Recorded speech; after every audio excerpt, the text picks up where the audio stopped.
Selamat pagi.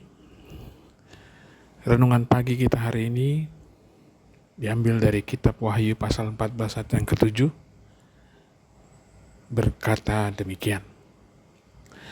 Dan ia berseru dengan suara nyaring, "Takutlah akan Allah dan muliakanlah Dia, karena telah tiba saat penghakimannya, dan sembahlah Dia yang telah menjadikan langit dan bumi dan laut dan semua mata air."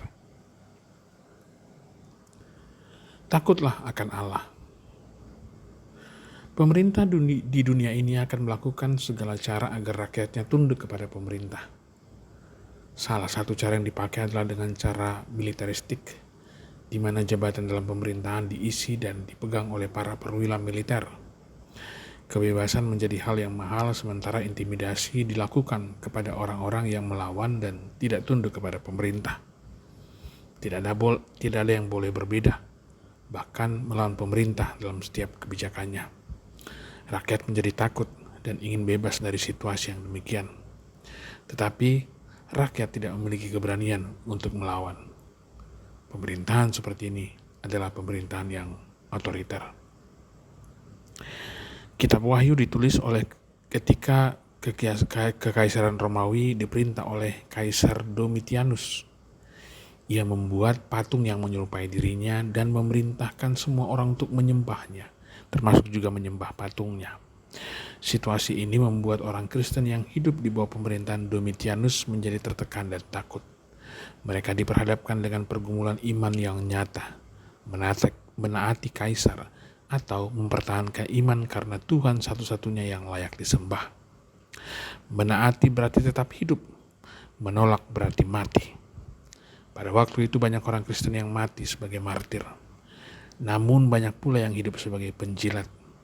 Mereka tunduk pada kaisar demi mendapatkan keselamatan hidup di dunia. Dalam konteks inilah Wahyu Yohanes hadir di tengah umat untuk memberikan kekuatan kepada mereka. Firman Tuhan berkata, takutlah akan Tuhan. Hanya Tuhan yang layak untuk kita takuti. Rasa takut kepada Tuhan harus lebih besar dari rasa takut kita terhadap apapun yang ada di muka bumi ini.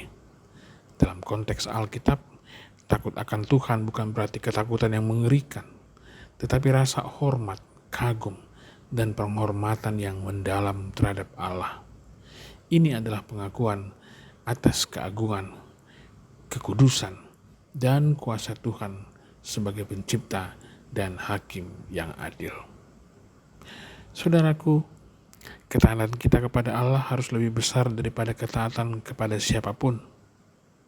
Milikilah rasa takut dan taat hanya kepada Tuhan. Jangan biarkan rasa takut kita pada sesuatu atau seseorang membuat kita tidak dapat menjalankan kehidupan iman kita. Sebagaimana umat yang menjadi tujuan kitab Wahyu berjuang untuk mempertahankan iman mereka, maka mari kita pun tekun dalam perjuangan iman kita. Amin.